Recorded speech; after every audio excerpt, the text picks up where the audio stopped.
What took you so long? What? I said, what took you so long? I was about to die for some water. Finally had to go on over to HB's, get myself a Coca-Cola. The water. I forgot the jug. Imagine after all that, I forgot the jug. Well, where is it? At the well? Millie, I swear you'd forget your head if it wasn't screwed on. That's all right, I got you Coca-Cola too. It's all warm now. It's hot as blazes in that kitchen. That was very thoughtful and kind. That was very considerate of you. That all I get for all my trouble? I believe I deserve a little bit more than that. Please don't. Whew. It is too hot. Never been too hot before. Well, it is now. What's gotten into you? You acting awful testy all of a sudden. What is it, because you left your jug of water sitting at the well? That's all right. Ain't nobody going to want it, and you can just trek on back over there after it. Hey, what is that? No, it's not about the jug. It's what happened at the well. It was wonderful. It was amazing. It was what it was. I've been telling everybody about it the whole way back to town. I couldn't stop talking about it because I was so excited. What in the world are you going on about? Since when have you had the gumption to talk to anybody in this town? What, did the Ladies' Society ask you out for tea? Or maybe the PTA wants your advice on child rearing? Shut up! Hey, don't you talk to me like that. I'm sorry. What happened was like nothing you could even imagine. Yeah? Well, why don't you tell me? Why don't you tell me what got you so all fired upset that you left a jug of water sitting at the well? You really want to hear this? I'm on the edge of my seat, darling. I want to hear every detail from beginning to finish. All right, but you got to let me get through the whole story. I mean, the whole story. You promise? Would you just tell it? No, you got to promise. I promise. All right, you promised. I promise. Well, what happened was I went to the well, same as always, high noon, and the heat was so bad today, it's just rolling off the road in waves. So I get me as far as Halifax Hardware, and I just have to stop to rest. And so I'm standing underneath the awning, and my dress just sticking to me in the heat. So I'm plucking at the material, I'm squinting down the road, make sure all the other women was gone from the well. How come you do that? You got just as much a right to that well as they do. You don't know what they do. They talk about me as I come. I can see them eyeing me as I come down the road, leaning over to each other, make their remarks. And as soon as I reach the well, suddenly it's time to go. And they pick up their jugs and their pitchers, and they make their way around me, calling across to each other in their sweet voices about the upcoming social or whatever, just as if I wasn't there at all. I prefer to wait until after they've gone to go to the well. Now, how come you hadn't told me about that? Because I was afraid you'd just go down there and make matters worse. Anyway, I'm standing underneath the awning of Halifax Hardware, and my mouth is just as dry as a bone. I'm just wishing I had enough money to leave this town, or at least just enough to, pay somebody to go to the well for me while this drought lasts and the pipes are dry. So I'm leaning over and I'm wiping the sweat off my face with the hem of my dress when I hear the screen door slam, and I look up, and there's Mr. Halifax standing there, just twirling that toothpick he always has, just twirling that over his lip. He's looking me up and down. He says, "Mighty hot today, ain't it, Millie?" I said, "Yes, sir, it is. It's mighty hot." And he looks down at my jug and he says, "Well, you going to the well awful late, ain't you?" And I don't say nothing, and and the silence gets so big I can't hardly breathe. And finally I just said to him, "Well, it's a mite cooler under this awning here. It's a nice place to rest for a spell." And he looks at me and he says, "Well, a lot of nice people in this town think the same thing. And that's why I'm going to have to ask you to move on. Sorry, Millie, you're bad for business." He what? No, wait, you're going to let me get through the whole story. Remember, you promised. So I pick up my jug, I start moving down the road. I can feel him standing there watching me. And then I hear the screen door slam and the sound of another man's voice and the murmur of the two of them talking.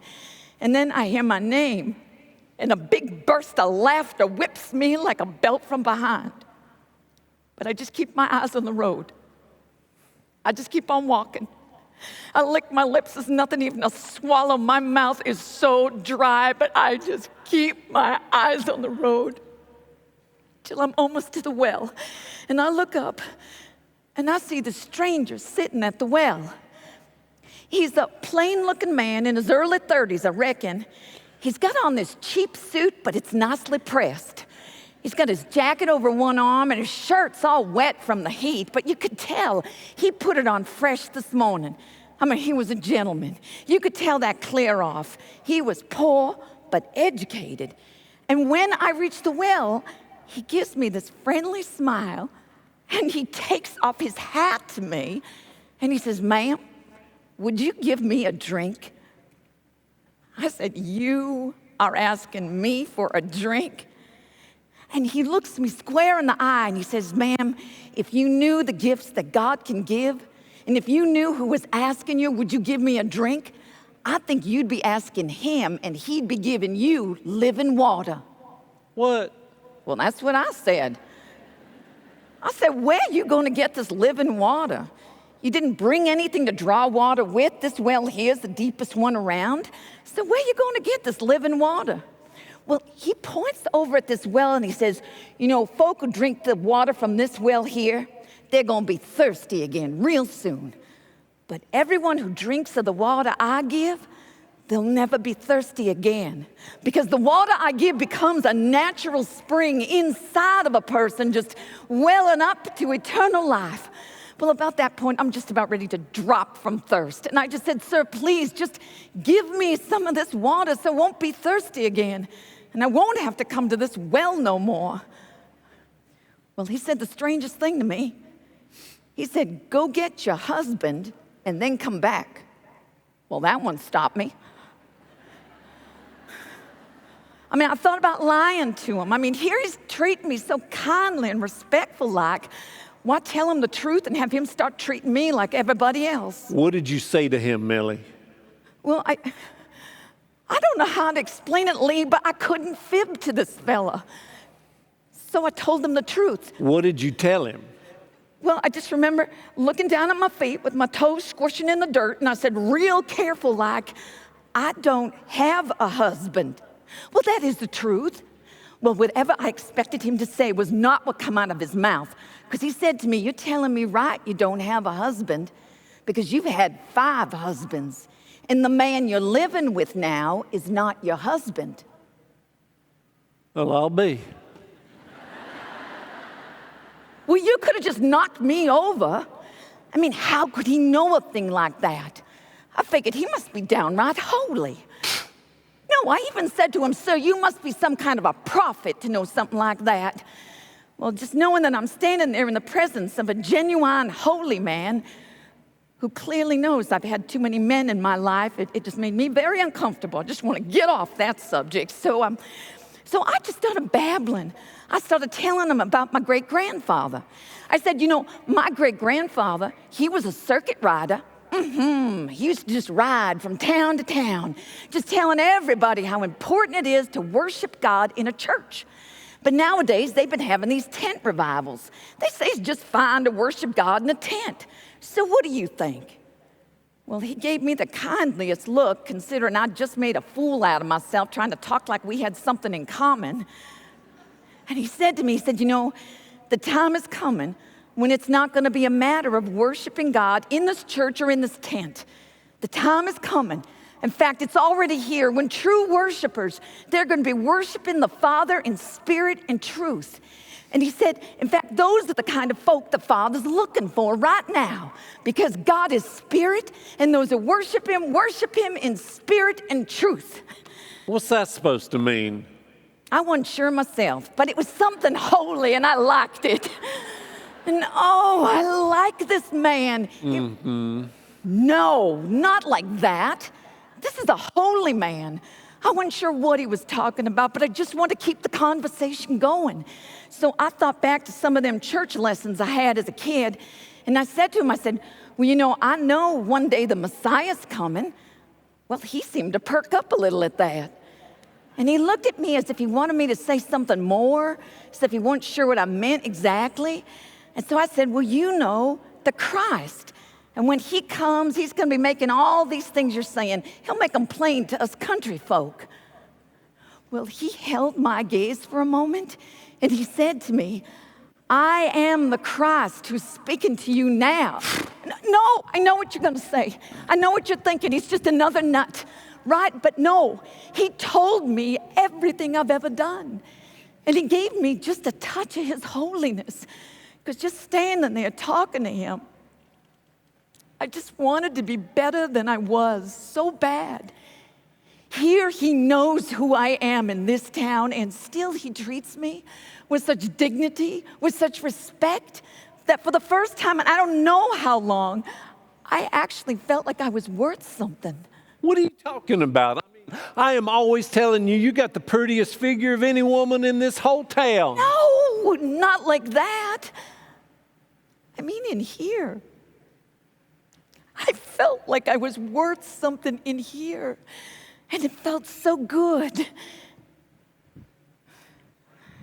Well, then all his friends showed up with their sacks of food from HB's, and they looked at me, and they looked at him, and I know what they wanted to say. They wanted to say, what are you doing here? What are you doing here talking to him? But they didn't, because he was treating me with such respect. But gosh, I knew it was time to go, so I was picking up my jug to go, but then I turned to him and I just said, thank you for all your kind words, and good day to you now. And do you know what he said to me? No, what? He said, good day to you, Miss Millicent. Miss Millicent! What's that? That is my true name, is what it is. That's the name I was born with, and nobody's ever called me it since.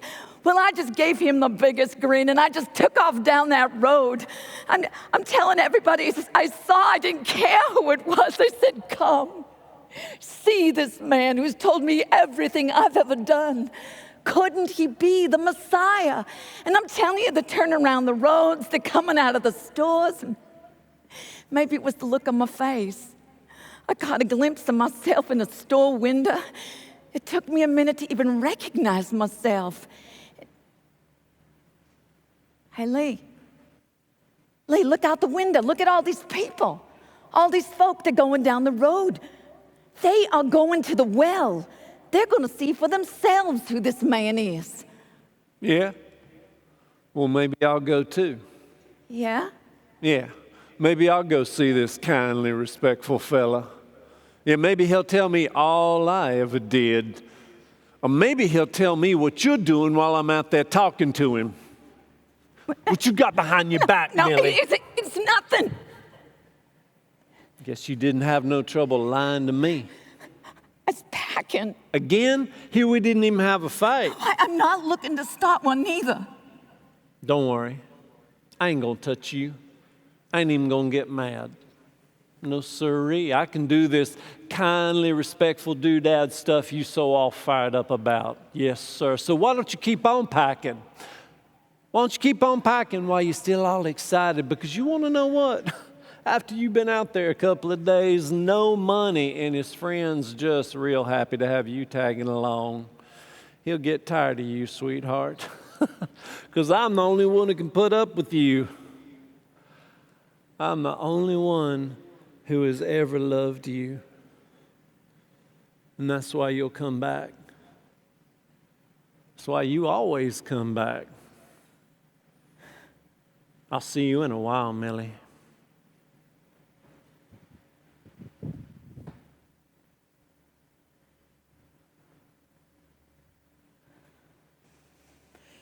No, you won't. And the name is Millicent.